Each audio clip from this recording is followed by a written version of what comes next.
Prince William of Gloucester was the Queen's cousin. He was a page boy at her wedding in 1947, and at the time, fourth in line to the British throne. But by the 1960s, William had decided to rebel against royal protocol, to enjoy a glamorous lifestyle. He was the playboy prince, whose pursuit of the good life made him the idol of a young Prince Charles. You can see why Prince Charles would have been looking for a role model. Here was somebody he could look up to who was cool. But everything was to change for William in 1968, when he met Zsuzsi Starkloff, a glamorous divorcee, model, and former air hostess from Hungary. The couple fell deeply in love. But within Buckingham Palace, their relationship was frowned upon, and some of the royal family were determined that the romance would not lead to marriage. This sent the fear of God into the royal family and the courtiers. They saw a second Mrs. Simpson. They could see history repeating itself within a quarter of a century, where all the difficulties which were caused by the abdication were going to be repeated all over again. I think I felt that as a member of the royal family, I was somehow expected to behave in a particular way. How would you like to be treated? Just completely naturally. There isn't a day that I don't think about William. Not a day. This is the untold story of a forbidden royal romance, a love affair which caused panic in the royal family. But it was an affair that was destined to end in tragedy.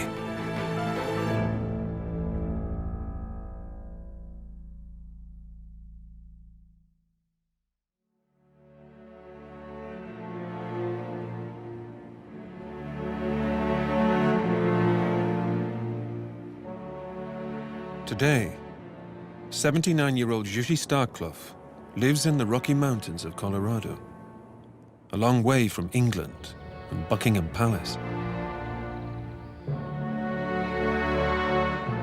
Nearly half a century ago, she had a passionate love affair with a senior member of the British royal family, which would change her life forever.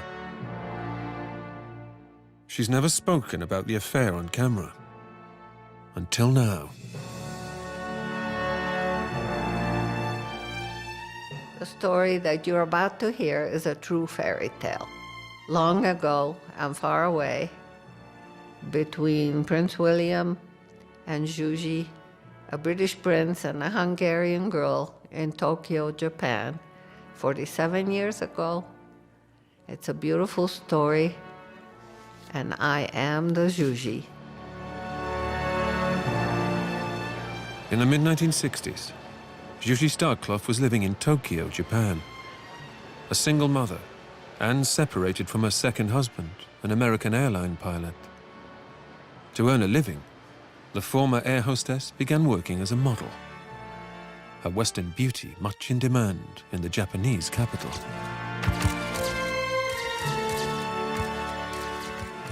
I had several jobs. I modeled for an agency. A Japanese girl and myself, we were the new face of Revlon in Japan. I was very, very busy. My daughter was with me. She was a young teenager.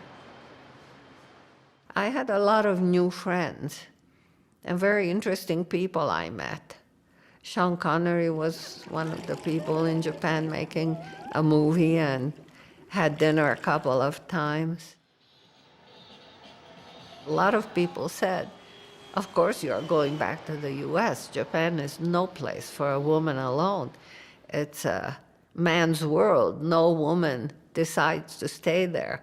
And the first thought in my mind is, I guess I have no competition. Soon, the glamorous single mother would have an unexpected encounter with a British prince that would turn both their lives upside down.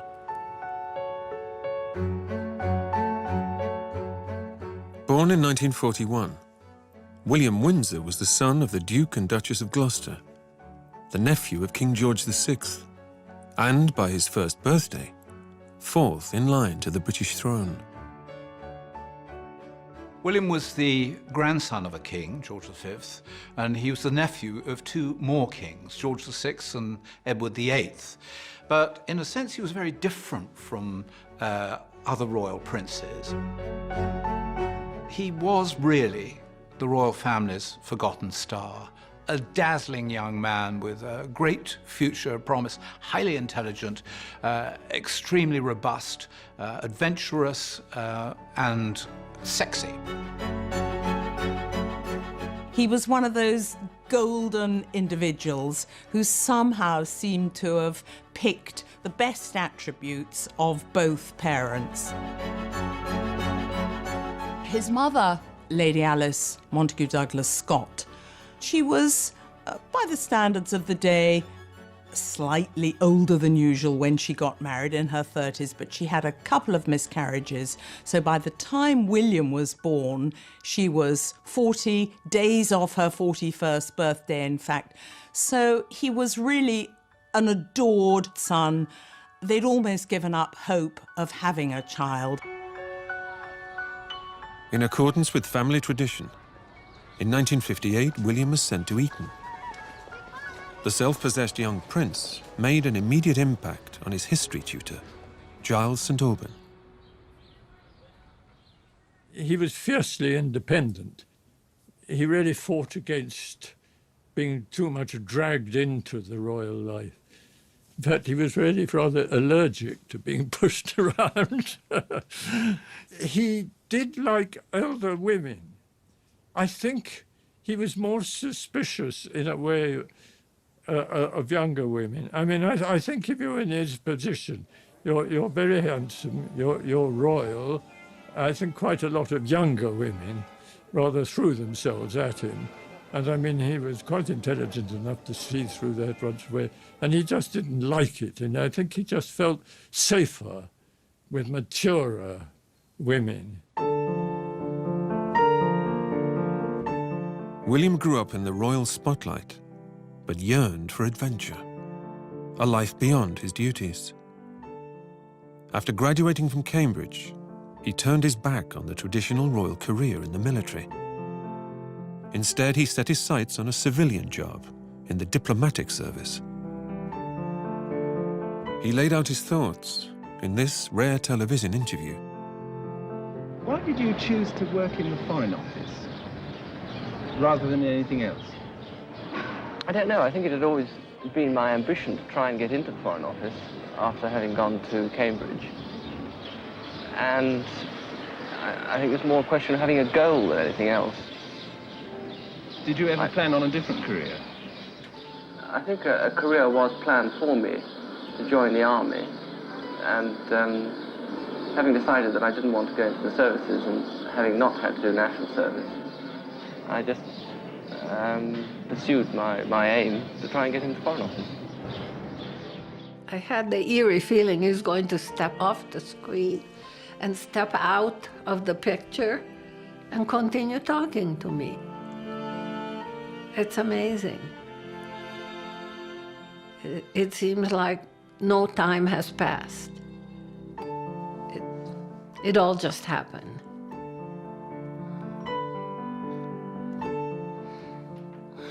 There isn't a day that I don't think about William. Not a day. William's great passion was aviation, and he was the youngest royal to gain a pilot's license. A modern man in tune with the glamour of the 1960s. His life also echoed that of his uncle, King Edward VIII. There are definite similarities between William and his uncle, Edward. They both needed fear and danger. I think in a way it was an antidote to the pressures and the difficulties which they faced as royal princes. Because he was a modern man, so was his uncle. He was also a very modern man and in some ways ahead of his time. He was one of the first royal pilots. He loved flying, he loved fast cars, he loved everything that was fast. And of course, to some extent, he liked fast women. He hated, as I think most members of the royal family do, too much attention from the press. And of course, in an aeroplane, that was the one place where people couldn't get at him. I think that was one of the things that made him enjoy travelling in the most remote places, that all that sort of dropped away from him and he felt thoroughly relaxed. In September 1968, William took up a position with the British Embassy in Japan. But instead of flying first class in the manner of a senior royal, he spent 16 grueling days flying himself through storms to arrive at his new post on time. Waiting for him on the ground was his colleague, Shigeo Kitano. One day you open the newspaper and says about this diplomat who flew in all the way from London in his own private plane. Instantly he was famous and very popular amongst the girls, and they all came for autograph, and it was just, created a sensation. They're all waiting, like a movie star, like a James Bond. He found himself in a different culture, a culture which allowed him a freedom to seep into the landscape. It was allowing him to forget that he was a royal prince with royal responsibilities. That was the joy to him. The British prince with the movie star looks made an instant impact on the party set among Tokyo's expat community. A Western elite that included the equally glamorous Zsuzsi Starkloff, who soon came up with a plan to capture the attention of the young royal. I talked to my friend. She was giving a masquerade ball. I said it would be fun to invite Prince William. We had an idea that write a handwritten invitation on one of her printed invitation cards. And I came up with the thought that, "Dear Prince Charming, we heard a party's not a party without you. And besides that, I'm missing a slipper." And I signed it Cinderella.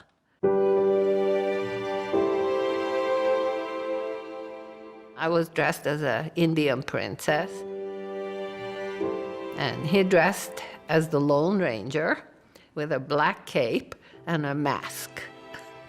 It was really fun. He was obviously very good looking. He was tall. He was more like the movie James Bond than the Sean Connery that I knew. He came over to our table. He was sitting with other people at the other end of the restaurant. And he said, "May I borrow Cinderella for a dance?" And we danced. And that's when the relationship truly began. She was beautiful. She was older, she was worldly wise, and she was cheeky with it. And she cast herself in the role of Cinderella and told him that she had lost her glass slipper. Well, there's an invitation if ever there was one. Shortly after arriving in Japan, Prince William had begun a passionate relationship with Hungarian divorcee Zsuzsi Starkloff. Far from home and the attentions of the royal family, their affair blossomed, faster than either of them had expected. I certainly was not looking for love or a husband. I was looking for good friendship, more than anything, and companionship. And when it turned into love, it was a big surprise. It certainly wasn't planned. I think it was a big surprise to both of us.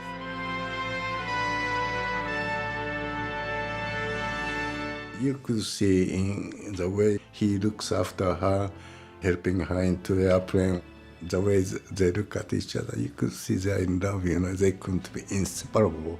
She was beautiful and he was very handsome and young and dashing, you know, so I thought they were perfect couple.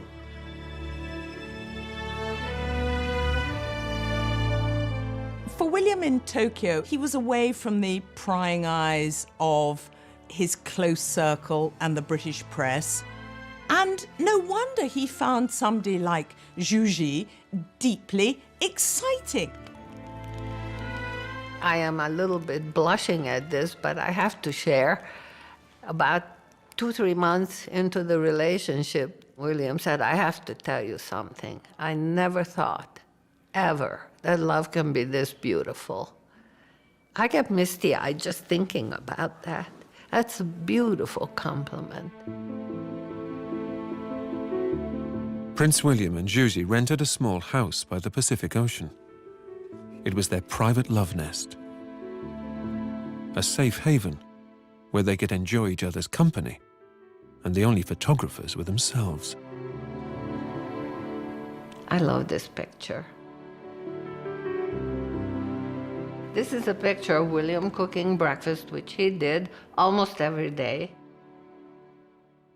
And he was very, very unspoiled, which was a pleasure for everyone who knew him. If I cooked, he did the dishes. If he cooked, I did the dishes. I was never formal with him. And I really believe that made William very comfortable, that I didn't treat him like he's something different, or he was special because he was special, not because he was born into it. He exposed me to things I would have been probably way too afraid to do. I was very happy that William wanted me to share his hobbies. That showed me more of what he had in mind for the future.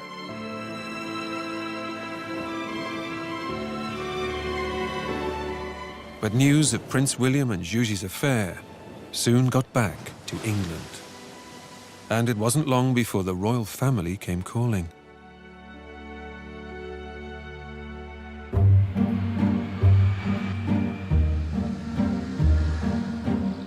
In September 1969, William's cousin, Princess Margaret, and her husband, Lord Snowdon, arrived in Tokyo for British Week. But giving a boost to Anglo-Japanese trade relations wasn't the only thing on Margaret's agenda.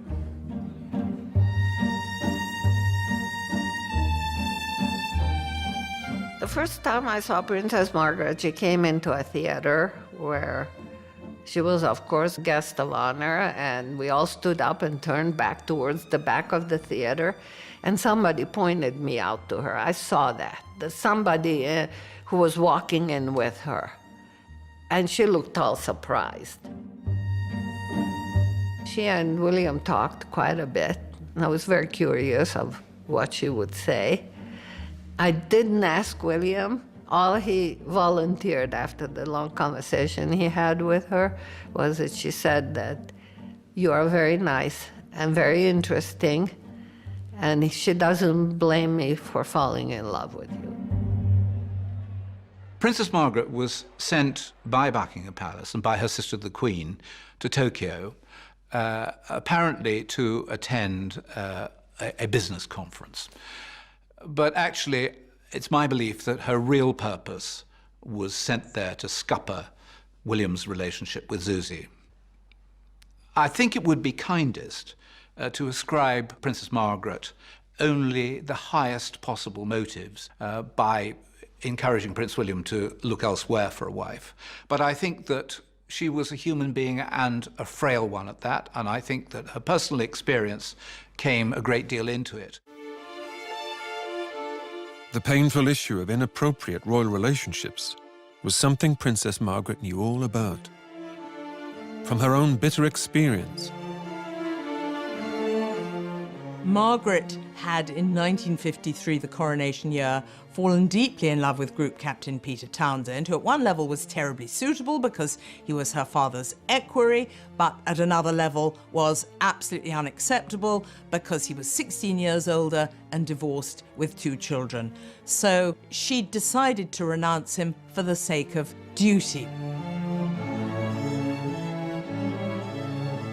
On the one hand, she might have been thinking about what she'd given up, and she might have felt enormous sympathy for this couple who were in the same position as her. She might have. I think far more likely she was thinking, well, I wasn't allowed to do this. It's going to be impossible. The sooner they realize it's impossible, the better, or there's going to be a lot of heartache. And I tend to go with the second point of view. After she got back to London, she wrote to Prince William saying how good it was to see him, but with regard to this particular issue, to wait and see how things worked out. Not to take any rash decisions, but to decide and to know what he wanted to do for sure. As a page boy at the 1947 wedding of his cousin Elizabeth, William had carried the train of her dress down the aisle of Westminster Abbey. But it was her coronation 6 years later that bound his fate to that of the new queen, thanks to a centuries-old royal decree. The Royal Marriages Act of 1772 was introduced by George III, who wanted to decide who his children could marry. So because of that, those who were in succession to the throne had to get permission of the sovereign, or else if the sovereign didn't approve of their marriage could be declared null and void.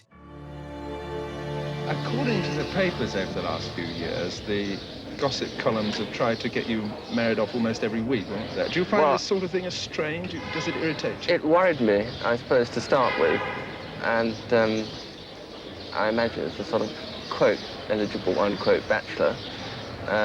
This doesn't only apply to me; it applies to quite a number of others. This is inevitable, but I think one acquires a very hard skin, and most of the time the reports are so inaccurate anyway that I really don't worry about it. Here and there it occurred to me that the man I love is a royal prince. That's the weight on his shoulders. And my relationship with William had nothing to do with his title or me wanting to be princess. That was not what it was about, and William knew that. I remember him writing letters and asked me to take pictures of him while he's writing, because I was sitting reading a book and I looked up and I said, William, you look so stressed and you look unhappy. And he said, take a picture of it. By 1970, Prince William had decided to put his bachelor life behind him and to marry Zsuzsi. But their relationship was about to be put to the test when his father, the Duke of Gloucester, suffered a stroke. William was recalled to England. No longer would he be able to keep the royal family at arm's length from his private life. You have to picture Prince William at this period. The powers that be wanted to reel him in. They wanted him back under their thumb, and he wasn't ready to accept these responsibilities. He wanted his freedom, he wanted his career, and he wanted Zsuzsi. Traveling alone, Zsuzsi Starkloff landed in England in July 1970 to be reunited with Prince William at his family's country estate. She now faced the daunting prospect of finding her place among the British royal family. My visit to England was really quite very interesting. I remember I had this book that William gave me about politics and life in England, He wanted me to know a little bit more than I did, which was not much to begin with. These first pictures were in Barnwell Manor, William's country home. It was a beautiful place, and we took photographs everywhere. This is William's father. He was already ailing. I believe he's with his nurse there. With his father, the Duke of Gloucester, in failing health, the question of William's future now became a matter of growing urgency.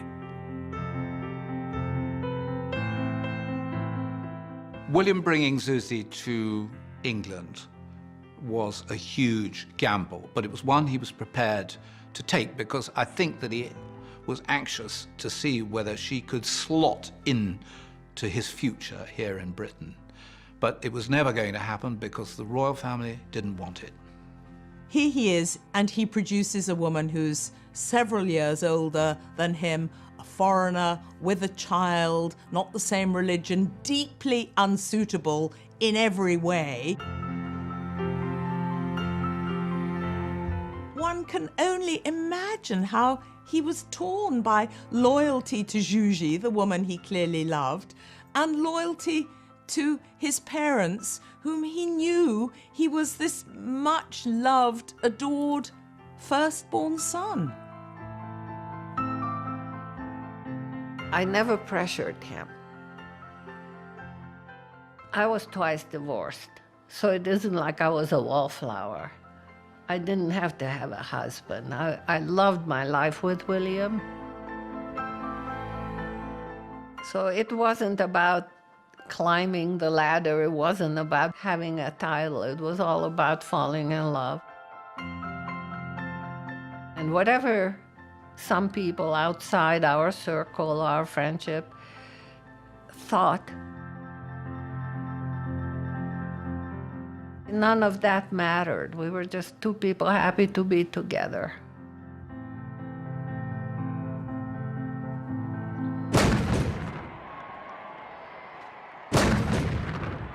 If the royal family were worried, they had reason to be. William's relationship with Zsuzsi evoked bitter memories of his uncle, Edward VIII. 35 years earlier, when he was torn between royal duty and his love for American divorcee Wallis Simpson, he chose love and renounced the throne. Always there was the example of his uncle Edward. And the difference between Edward and William was that he believed in his duty. William wanted to be a good, proper, upright member of the British royal family, but he also wanted the woman that he loved. And he was in an impossible position. The example of his uncle shows that you can have the woman or you can have the throne, but you can't have both. William wasn't king, but he was involved with a twice divorced woman, in the same way that his uncle David, King Edward VIII, was involved with a twice divorced woman, and the outcome of that was abdication, which really shook not just the monarchy, it shook the country to its foundations. It was a very heavy handicap, I think, at that time. And of course, to double the twice divorce didn't make matters any better. It's been said that they were comparing me to Mrs. Simpson. If I would have listened to everything negative people were saying, I would have been an unhappy woman. And I wasn't. I was a very happy woman. The tabloid press soon seized upon rumors of the sensational royal affair. One young gossip columnist got his story with a simple but audacious phone call. It didn't seem wrong to me to dial Barnwell Manor, ask for Prince William, and find myself talking to him. I told him who I was, of course, why I was calling, and the result was what he said. You know, he wasn't sure whether there was a future, in the marriage. Yes, his parents were uneasy about it, but he said, I remember this distinctly, he mentioned his Uncle Edward, how even having given up the throne, couldn't lose the fact that he was royal. That was a very significant point. And it was the same for William. And he talked about it with remarkable freedom. In fact, I got the impression he was relieved to get a call from someone so that he could talk about it. As he agonized over his future, Prince William wrote to his cousin, the Queen, seeking her counsel on his plans.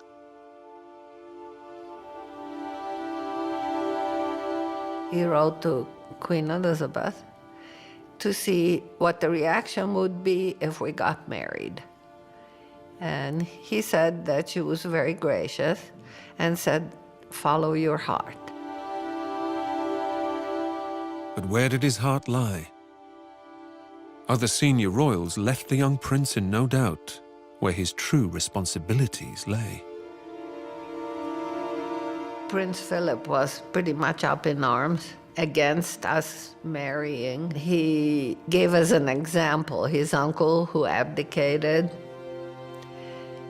as a scary example. And I was very sorry. Don't like to see William struggle. I think he was struggling with that, in spite of his own feelings.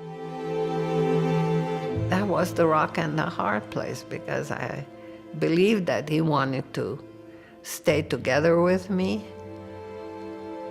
I trusted that that's what he really wanted, and I know he felt the weight of responsibility on his shoulders. Prince Philip, who you would think might look sympathetically upon a relationship of that kind, absolutely stonily turned his face against it.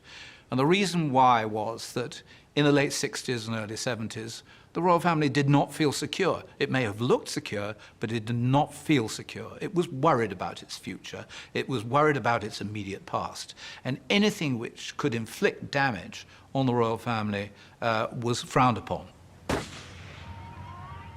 He was very fond of the Queen and greatly admired Prince Philip. So he would have minded very much what they thought, and he would have known what they were likely to think. So I think that was one of the factors that broke up the possibility of marriage to Zsuzsi. To start with, anyway, I was perhaps very much two different people. In one respect, Prince William, as a member of the family, and treated in that way, and then in another respect, as a private individual who had his own thoughts and ambitions. And at times I would behave completely differently. But now I think I've learned to fuse the two together. As he continued to struggle over his future, in August 1970, William decided to put the affair on hold. It was a decision that led to an emotional parting of the ways.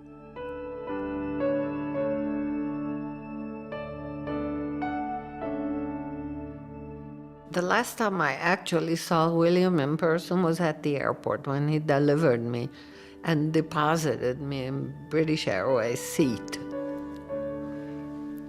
That's the last time I saw him, and we just said we'll be in touch. And I remember wearing very big sunglasses to cover the fact that I was sad.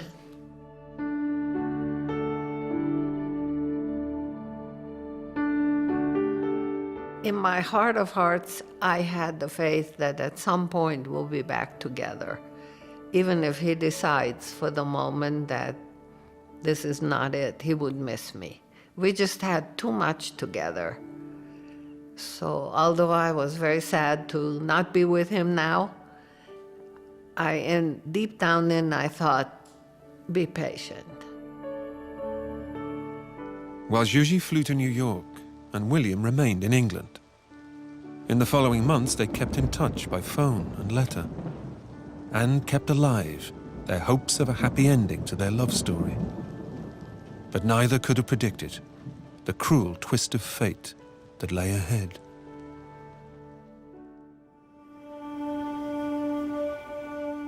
By 1972, it seemed that Prince William's dream of marrying Zsuzsi Starkloff was fading, and he was resigned to managing the family estate. But in late summer, his love of flying prompted an unexpected call for Zsuzsi, a call that reignited hopes of a future together. I spoke with William, and he said, "Oh, there's going to be an air race." And he said, in his usual manner, "Would you like to join me and fly with me in that air race?" And I told him that I'm not able to free myself for that. I had other obligations, basically in New York.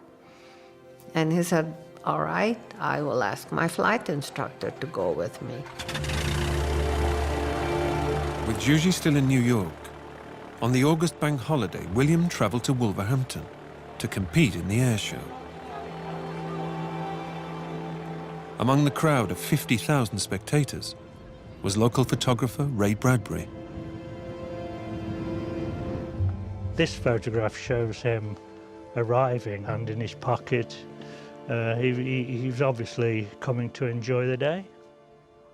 He did. He looked like a movie star wearing his dark glasses. He never took the glasses off at all the time I was in his company. Well, here's a shot I did of the red arrows flying over Prince William while he's polishing his aircraft. I thought this would be the picture of the day. It just couldn't be beaten. It was just a lovely picture. It summed it all up. And it ended up to be not the picture of the day.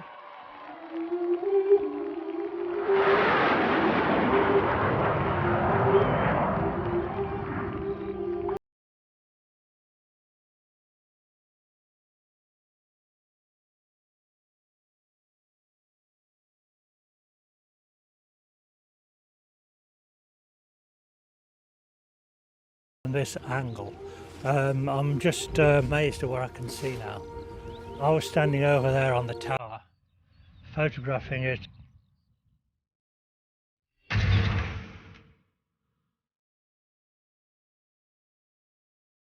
I felt guilty for not going. I really thought that maybe things would have turned out differently for William if I had been with him. I felt that I was a stabilizing influence on William. He was ready for anything, anytime. I felt really devastated that I would have turned that down.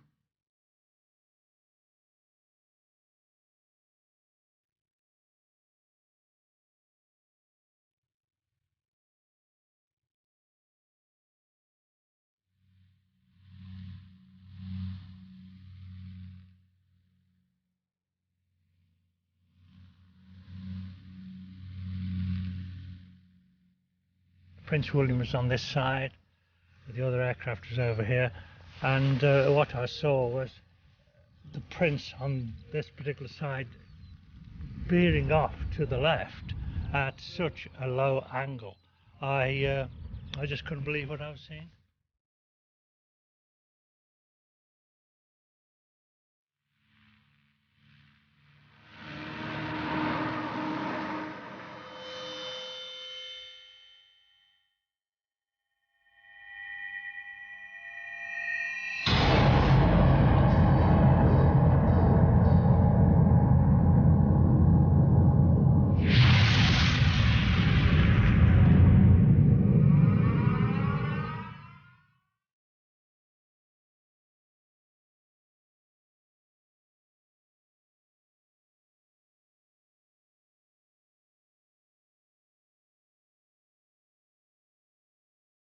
Nothing you can say that would ever describe feelings that this brings out.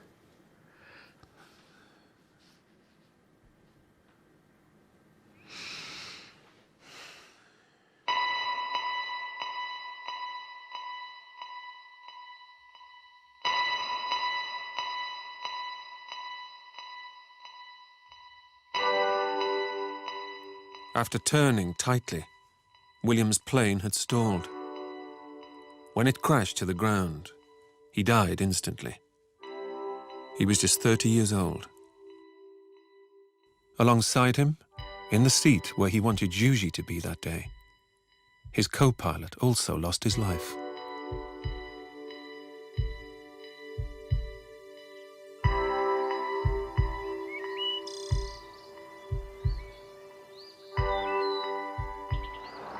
I think this is where it happened because the hedgerow doesn't look as old as the hedgerows one side or the other. And it looks as if probably because of the intense fire that it's destroyed all the hedgerow.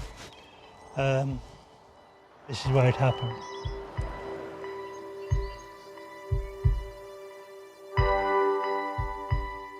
I could see the firemen and people here working, and the customers from the pub down the road came running out and helping, but no avail.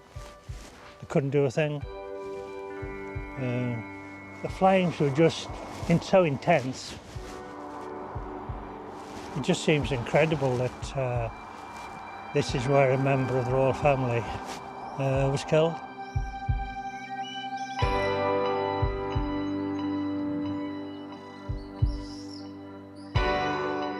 Devastating, devastating, and it is so sad. It's so sad. He was a good friend. Probably it was harder for Zsuzsi, and part of her must have gone is gone now too.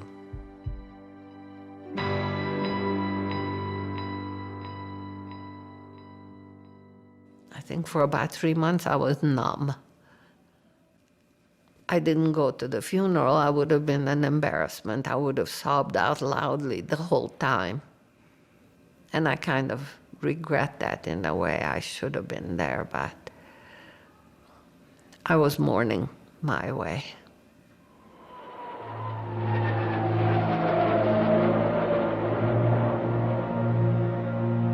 On the 2nd of September 1972, Prince William was laid to rest at Windsor Castle.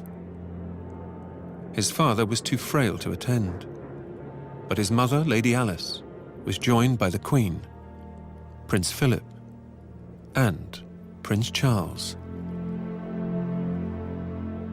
William of Gloucester's death on that August Bank Holiday Monday, in such tragic circumstances, was a serious loss to the royal family and to the monarchy.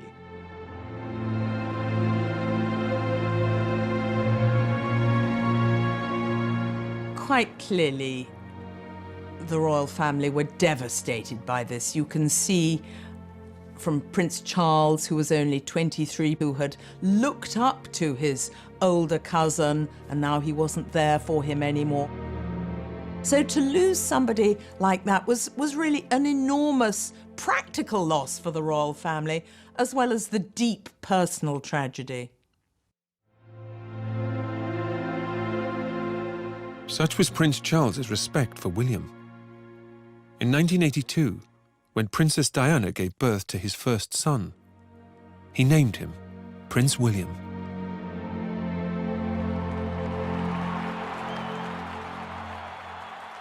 Many years later, the future king would be free to marry for reasons of the heart and not for those of royal protocol. The tragedy for William of Gloucester was to have lived out his short life in a world very different to that of today's Prince William. He was just on the cusp of when things were changing in the 60s. I think if he had have been able to wait, because after all, in 1978, Princess Margaret was divorced. And that was the first divorce in the royal family for 400 years. So I think if he could have just waited it out, perhaps this could have been a fairy tale romance after all. They were a golden couple, there's absolutely no question of that. They were deeply in love with each other, but it was the wrong time, the wrong place, and fate was against them.